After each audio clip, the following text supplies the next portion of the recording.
ఏర్పడిన మహబూబ్ నగర్ కార్పొరేషన్ లో డివిజన్ల విభజన వివాదాస్పదంగా మారుతోంది. అధికారులు చేసిన డివిజన్ విభజనపై భిన్నాభిప్రాయాలు వ్యక్తమవుతున్నాయి. అధికారులు ఇష్టానుసారంగా అధికార పార్టీకి ఓ సామాజిక వర్గానికి అనుకూలంగా డివిజన్లు విభజించారని ప్రతిపక్ష బీఆర్ఎస్, బీజేపీలు మండిపడుతున్నాయి. శాస్త్రీయంగా విభజన చేయాలని డిమాండ్ చేస్తున్నాయి.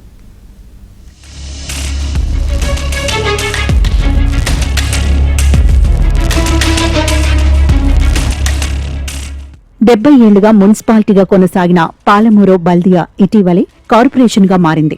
గత 20 ఏళ్లుగా స్పెషల్ గ్రేడ్ మున్సిపాలిటీగా ఉండగా 10 ఏళ్ల క్రితం చుట్టుపక్కలున్న 10 గ్రామాలను విలీనం చేశారు. 41 వార్డులను 49 వార్డులుగా మార్చారు. ప్రస్తుతం దివిటిపల్లి, జైనల్లిపూర్ గ్రామాలను కలిపి కార్పొరేషన్ గా మారడంతో 60 డివిజన్లుగా ఏర్పాటు చేశారు. ఈ మేరకు 4వ తేదీన డ్రాఫ్ట్ నోటిఫికేషన్ విడుదల చేశారు. డ్రాఫ్ట్ నోటిఫికేషన్ చూసిన రాజకీయ పార్టీల ప్రతినిధులు, స్థానికులు వచ్చే ఎన్నికల్లో పోటీ చేయాలనుకుంటున్న ఆశావహులు అవాక్కవుతున్నారు. డివిజన్ల విభజన గందరగోళంగా జరిగిందని ఆరోపిస్తున్నారు.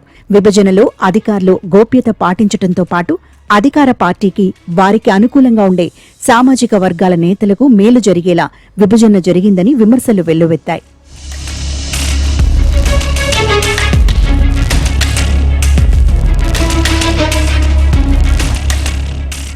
డివిజన్ల విభజన శాస్త్రీయంగా జరగాల్సి ఉంటుంది. ఒకసారి డివిజన్ జరిగిన తర్వాత మళ్లీ మార్చటం అనేది సాధ్యం కాదు. పాలన సౌలభ్యంగా ఉండాలి. ఓ కార్పొరేటర్ తన పరిధిలోని డివిజన్ అభివృద్ధికి పాటుపడాలంటే డివిజన్ విభజన కీలకంగా ఉంటుంది. ఎక్కడ పడితే అక్కడ అతుకుల బొంతగా డివిజన్ ఉంటే అభివృద్ధి సాధ్యం కాదని, ప్రజల సమస్యల పరిష్కారం కూడా ఇబ్బందిగా ఉంటుందని స్థానికులు, ఆశావాహులు పేర్కొంటున్నారు. రైల్వే ట్రాక్కు ఇరువైపులా ఒకే వార్డు ఉండేలా చేస్తే ఎలా అని ప్రశ్నిస్తున్నారు. చాలా డివిజన్లలో గందరగోళ పరిస్థితులు నెలకొన్నాయి. ఇప్పటికే అనేక ఫిర్యాదులు వెల్లువెత్తుతున్నాయి. అధికారులు క్షేత్రస్థాయిలో పర్యటించకుండానే అశాస్త్రీయంగా డివిజన్ల విభజన చేశారని, అధికార పార్టీకి మేలు చేసేలా వాళ్లు చెప్పినట్లుగా విభజన చేశారని బీఆర్ఎస్ నాయకులు ఆరోపిస్తున్నారు. మహబూబ్నగర్ మున్సిపాలిటీ 49 వార్డులున్నది. 60 వార్డులుగా డివిజన్లుగా కార్పొరేషన్ దిశగా మహబూబ్నగర్ ఏర్పాటు జరిగింది. అది శాస్త్రీయంగాని పారదర్శకంగాని జరగలేదని చెప్పేసి మేము తెలియజేస్తున్నాం. ప్రాంతీయ రోడ్లు కానీ తర్వాత జాతీయ రోడ్లు కానీ అనుసంధానం చేస్తూ పారదర్శకంగా జరగలేదు. ఈ డీలిమినేషన్ ఏదైతే ఉందో వార్డుల విభజన మరి ప్రజలందరూ కూడా అఖిలపక్షాలు కానీ తర్వాత ప్రజా సంఘాలు కానీ సీనియర్ నేషనల్ కానీ సీనియర్ సిటిజన్ కానీ తీసుకొని చేసింటే బాగుండే. ఏదైతే అధికార పార్టీ ఉన్నారో వారు ప్రతిపక్షాలను ఎదుర్కోలేకనే ప్రతిపక్షాలు రాజధాని చేస్తున్నాయి అని తెలియజేస్తున్నారు. ఇక బీజేపీ కూడా అదే స్థాయిలో విమర్శనాస్త్రాలు సంధిస్తోంది.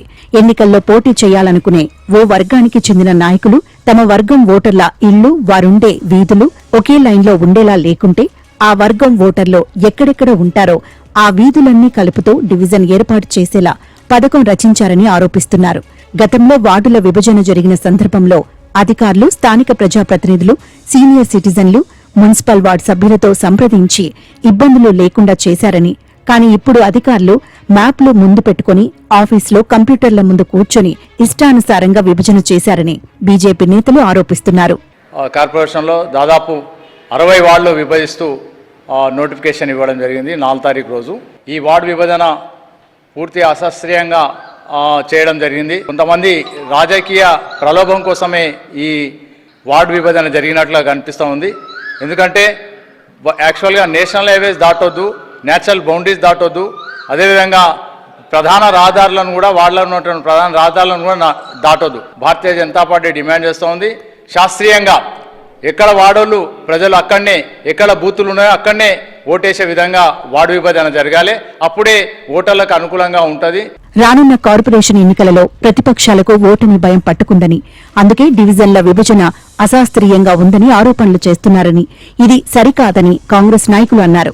ముఖ్యమంత్రి రేవంత్ రెడ్డి, స్థానిక ఎమ్మెల్యే ఎన్ఎం శ్రీనివాసరెడ్డి చేస్తున్న అభివృద్ధి, సంక్షేమ పథకాలు చూసి ప్రజలు కాంగ్రెస్ వైపు ఆకర్షితులవుతున్నారని, ఎన్నికలలో 60 స్థానాలను కాంగ్రెస్ పార్టీని గెలుస్తుందని గ్రహించిన బీఆర్ఎస్, బీజేపీ నాయకులకు మతి భ్రమించిందన్నారు.